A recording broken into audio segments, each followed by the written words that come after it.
Alrighty, so when you think of the best game developers of all time, there's so many names right away up there. Like FromSoft or Capcom or Nintendo or Naughty Dog or Rockstar, of course. All of them brought and continue to bring arguably the best games of all time. But here's the thing, they're still around. Now, what about the GOATs that have left us, either due to failures or it's a greed? Think of Hudson or Pandemic Studio or Arcane Austin recently, or LucasArts, who will never be forgotten. All of these utter legends that are sadly no longer with us, bringing their brilliance. Now, what about the poor studios who are still around but have to watch their legacies get dragged through the mud? RIP to these poor shells of themselves, good old BioWare, WB Montreal. Please don't even get me started on Rare right now, or every one of the legendary studios that built up Activision just to get enslaved to the Call of Duty machine. Please just let them have dignity, guys, please. Well, there are many legends that are gone, or might as well be, but what about one that suffered both fates of being shuttered while also having their legacy torn for scraps and milked dry? Whatever you could come up with, in my head, I'm describing one of the many devs lost at the hands of EA, PopCap Games. While most of you will probably know them for Plants vs. Zombies, which is fair, it's awesome, it's a great game. Some of you might also know them for Peggle, but some of you might share an experience that I and other people seem to have had of trying the demos for some of the most intriguing, intuitive, and engaging PC puzzle games of all time. The aforementioned Peggle, banger. Bejeweled 2, banger. Bookworm Adventures, dude, this game is so good. Why did I make the video? Oh, it's because it's not available. These games and others are beyond legendary, just like Plants vs. Zombies, and not just for younger people. One of my oldest memories of video games in general was of my aunt locking the hell into Bejeweled 2, and I was just captivated watching those things flip around and tumble down. Wow. Nowadays, under the grip of EA, they're only ever really affiliated with Plants vs. Zombie games of the whale hunting variety, as now they're just one arm out of the several that initially existed, including the ones that developed both this game and the original Plants vs. Zombies. And these times classics are just being left to rot, as you really need to know about them to find them. But of this incredible catalog of pre-milked PopCap, there is one game that simply stands above all the rest to me ever since I was a toddler: Zuma. Zuma is quite an enchanting game from the moment it boots up. You start and you immediately get blasted with this game's Mayan aesthetic, and it stands out from anything with this sweet music that low-key sounds more African than Mesoamerican, but like whatever, dude, it rocks, and I'm not an expert anyway. It sets the tone of going into these ancient ruins with so many adventures and trials ahead, and you're just here with this dude and this frog dude on this cool pyramid, just like awesome. So then you take your first baby step into the first level, and your goals are clear as can be on this nice little instructional splash screen. It's just an innovation on the match 3 genre, which they had already innovated tremendously on with Bejeweled. All you have to do is shoot balls of various colors to balls of similar color, and if you shoot to create a set of 3 or more, they all disappear. And there can be really dramatically long chains of balls that just come out already like that, and shooting one ball of the same color makes all of it just shattered. It feels so gratifying from the start. Already with little understanding, you feel great impact from your decisions with these cool sound effects, and it instantly hooks you until you feel sick like a night out after a hard week.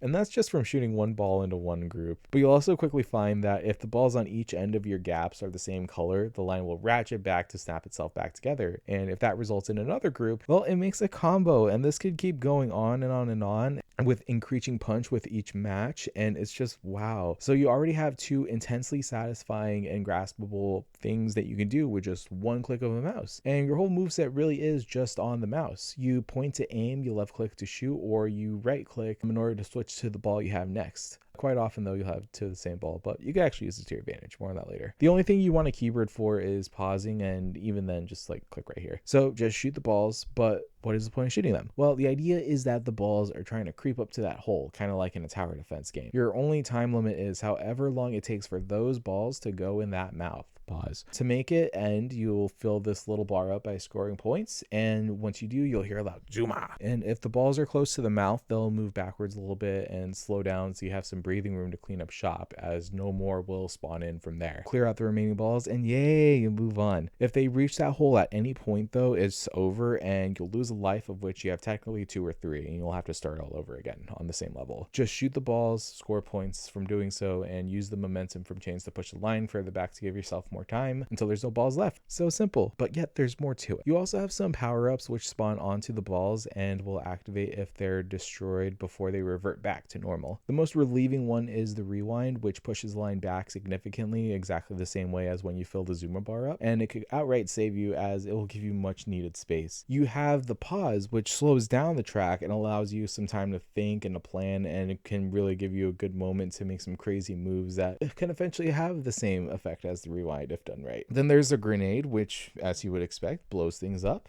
and that's awesome, but it's also actually somewhat of a beginner's trap. See, it creates this large explosion that destroys everything. It could set up like whatever power-ups are there even too, so it has clear potential, but you can also break up what would otherwise make a combo, and so as a result you could potentially rob yourself of a greater return than you would have had shooting the same cluster if it weren't a grenade, because you would have had a really big combo that just gets you more of the way there. So there's actually some thought you have to put into it, and you can't just use it to bail you out always, although more often than not it will, and it's awesome. Very great power up. But perhaps the most goated one I would have to say is the accuracy ball. And this thing has two effects. The first one is that it'll make a narrow, precise line that directly shows you where your ball will land. On the console version, you actually have a bar already, but it's kind of inaccurate and you'll make a lot of mistakes with it still. So this one makes it clearer where it's going to go. And on the PC version, you're literally just freehanding it, especially if you don't have your cursor on. So it just makes you know for a fact where your ball is going to land. And on top of that, it makes your balls shoot really, really fast. So then you don't have to account for where the line's going to move by the time your ball reaches its destination. It's really good for making longer, precise shots that normally you'd have to kind of math out and think about the trajectories of the line moving before you could shoot. But with the accuracy ball, just bam, right there. Great.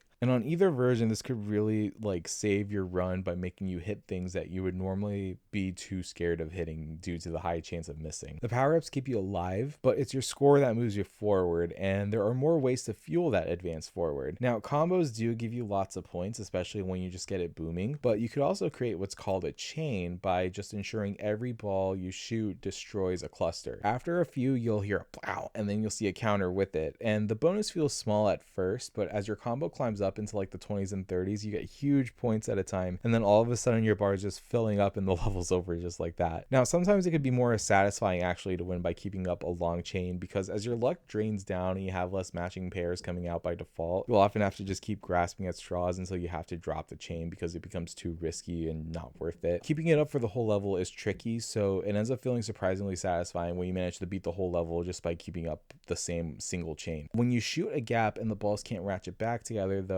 depending on the level layout and your luck, you could shoot through that hole to clear balls on the other side at a different part of the line, and you'll get what's called a gap bonus, which gives you a lot of points off of the single map. You could even do what's called a double gap bonus, but I haven't put in the effort to set one of these up yet. It's kind of tough. Wait, yo, I totally got one. Yo, I didn't even see that I got this until just now. Let's go. You'll also notice these gold coins appearing, and they grant you a nice score bonus when you shoot at them. The problem with them is that they're often quite risky due to appearing very briefly, and they'll also only appear in spots behind the line. So if it's not covered by a ball, it will be at some points. So most of your attempts to get it will have to be through a gap, and sometimes you can't even set that up in time before it disappears. In fact, sometimes it'll disappear right as you're shooting at it. It will break your chain if you miss while trying to shoot a coin, so you have to be careful going for these. Shout out accuracy ball. Knowing all these options for scoring big means you could adapt on the fly depending on how your luck is shaping up. So whether it's more opportune to make big chains or big combos, or if you get some lucky gaps that make coins a more dependable thing to come across, you could just leverage whatever works in order to progress to victory. And that's how you get through a level by scoring, but you also have an added bonus of getting an extra life for every 50,000 points you score, as your total score is carried across each level until you lose all of your lives. After you finish a level, you gain extra points for how much room you had left in the line before you won, and moreover, on the results screen you'll see a par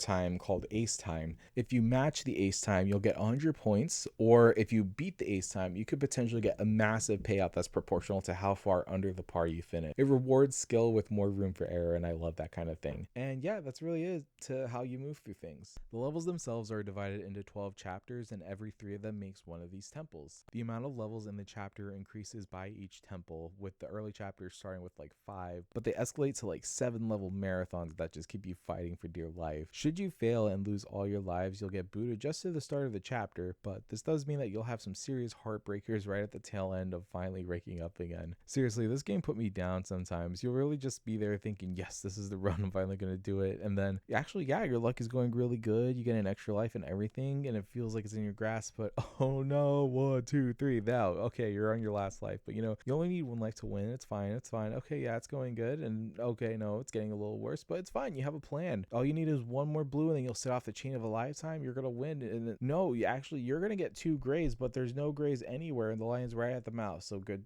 Yeah, you lose. Bye. You're done. It's an emotional roller coaster of a game that leaves you feeling defeated but determined, as it's so hard to give up once you've started locking in. This is helped by some really sweet level designs, some of which have very creative gimmicks, like this one with 2 mouths, or this one that loops around in tunnels. I hate this level. Or this one with 2 paths to 1 mouth. Some of them are brutal, as most of the balls will be out of your line of sight, and you'll have a limited range of balls that you can actually affect because of the line blocking the rest of the line. And you just have to watch as your little frog self is stuck in this little spot while this train wraps around you like a boa constrictor. You'd think a frog would be able to hop around.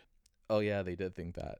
But then once you pull it together and dominate at last, it feels so rewarding just knowing that you've knocked one more of the challenges along the way to the end here. Anyway, in addition to the level count, each new temple also has a new color of ball thrown into the mix. With there being more possible options to pull from both in your frog and on the track, combos and chains will have to be a lot more carefully coordinated in order to work. And on top of that though, the track will get a greater head start and move faster, and the score to fill up the Zuma bar is going to be significantly higher as you get farther and farther along. In general, things will get so tight as this multi-banded trail coils around you with fewer options to escape if you can't slice your way out. At times it really becomes quite the challenge after the humble beginnings of that first level, but it's always a fair challenge where every victory feels so hard earned and every loss feels preventable. There's no situation you can't dig yourself out of unless you've wasted energy digging too much deeper ever, and that's the true beauty of this game. It's deceptively high skill ceiling. What really makes this game stick out as one of my all-time favorites is that you are truly in command of your luck this entire time, and that's the truth that reveals itself as you improve. For example, you'll see a long string of blues with just 1 green in between them, and that's a free combo if you realize that. You just have to shoot 2 greens there and bam, it's better than shooting 1 blue on each side. It's not worth it to do that. Or even better, 2 blues there, 1 gray there, well, shoot a gray on the other side of the blues, add another gray on either end, and bam, you've made a more rewarding situation for yourself off of literal random BS. But before adding that second gray, add more to the sides depending on what's there and what you have, and now it's a 3 chain, boom boom boom, however many booms you want really until you're done. And the momentum adds up really fast, and all of it is your handiwork despite however the odds might have stacked up against you. And when luck is on your side, you're setting off crazy explosions on top of this and getting pauses and rewinds, pushing that line all the way back to the start again, and then that very same level will immediately suppress and overwhelm you somehow, and it just happens so fast and it's so thrilling. So then when you replay the early levels like I did when I started recording the PC version here, like, whoa, do you see that? Like, my goodness, I'm going off. I'm like, it feels like being in the Matrix. Oh my goodness, I'm awesome. Wow. Ooh. Levels that I had previously struggled hard on would now get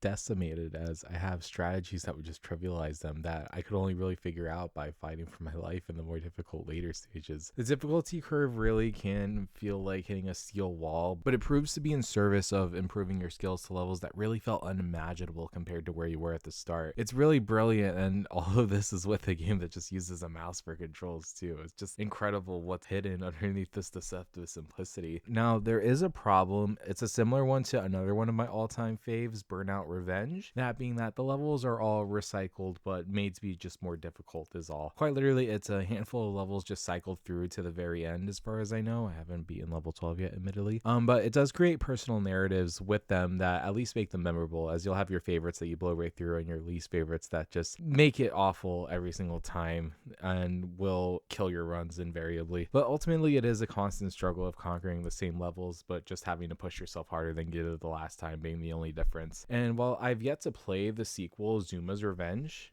Wait, I didn't even think of Burnout Revenge as like a parallel to this. I just really love Burnout Revenge, and it was a similar thing. Wow. Anyway, I hear Zuma's Revenge addresses this issue as well as the little hopping issue I was alluding to earlier by including stuff like boss battles, and I don't know if that makes it. I can't imagine if that would make it better. Kind of like how Super Meat Boy bosses tamper with the controlled simplicity of it all. But I haven't played it, so who am I to judge? As for this game, yeah, it's just the same levels repeated in a row, and I think the strict simplicity is quite effective more often than it isn't. I do think that a little bit more level diversity would be great, but ooh, this game has mods at least, so there's that too. But overall, the genius of PopCap, not just regarding this game but their catalog as a whole, is that they could just make something so easy to grasp and yet so much deeper than you realize, with so many ways to approach it and to adapt to last longer than ever seemed possible. So many strategies can be used to counteract bad luck just through raw game sense, and you're pulling self out of situations where RNGesus wants absolutely nothing to do with you. It's so satisfying to gradually make yourself in command of your own destiny playing Zuma, and you'll simply need to in order to beat the later obstacles, because it's hard. I love Plants vs. Zombies. It's literally one of the most creative and addictive games ever, but I'm unsure if I can beat Zuma at 24, let alone at 11 when I was able to swiftly beat the DSi version of PvZ. You just have to fight for dear life constantly and adapt every few levels just to have the privilege of playing even more difficult levels. But it doesn't ever get boring because every success is earned and every failure is as well, due to there always being something you could have done better. I'm so glad that this game is as strict as it is, as that's a major part of the equation that makes it so gripping and cathartic from the very beginning. I find repeating levels to be a weakness because of how many times you could see them, and even just a few more boards to delay a repeating one would be nice, but ultimately it does work in the game's favor to repeat them at least once, just for that experience of retreading old ground and just like reigning supreme over it. More simply, it's just the game asking you to do at least a little better at something you've managed before, like the Hope Core version of the lobster slowly boiling, but instead it becomes a goddess shooting balls. The chapters do go insanely long, I can't stress that enough, and whether it's a mouse or controller,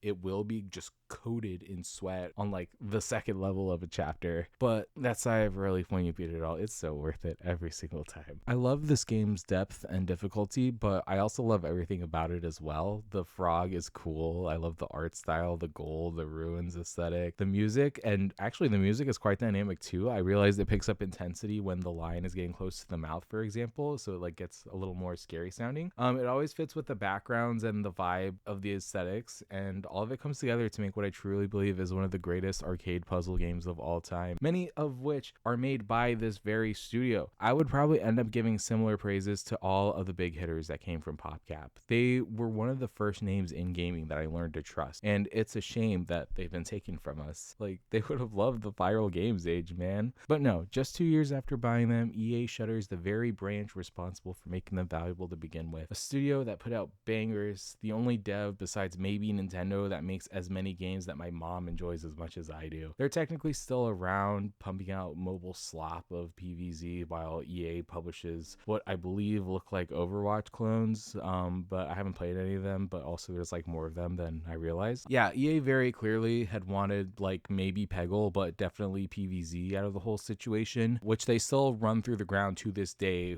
while PopCap's vegetable body is milked for the last drops of worth that they have. Yo, the remaster just got announced today though. Let's go. And it's a shame watching such an incredible legacy be reduced more and more to obscurity. At least a lot of these games are still playable.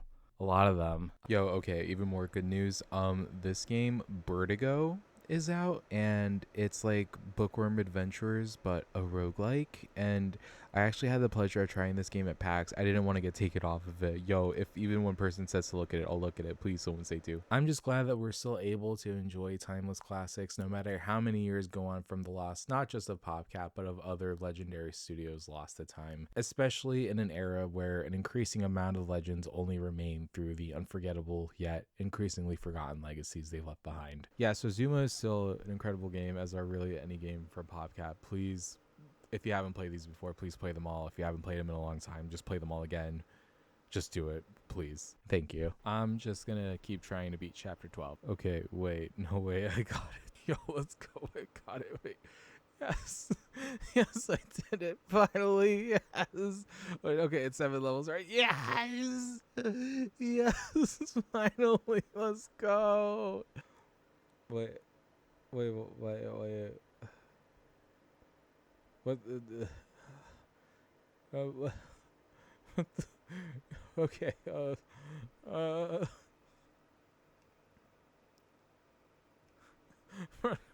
Oh, come on. This can't be happening right now. Please, please. Oh, come on. Not like this. Please, not like this. We're still in this. We're still in this. Come on. No! It's okay. I got one more life. One life is all you need. One life in a dream. Let's go. Let's go. Come on. Come on. Please. Come on. Just a little more. We're right there. We're right there. Please, please, please, please. Come on. No. I'm still alive. Give me. I need a yellow, please. Just one yellow now. One green. Please. Please. Fine. We're fine. We're no. Okay, surely I could go back.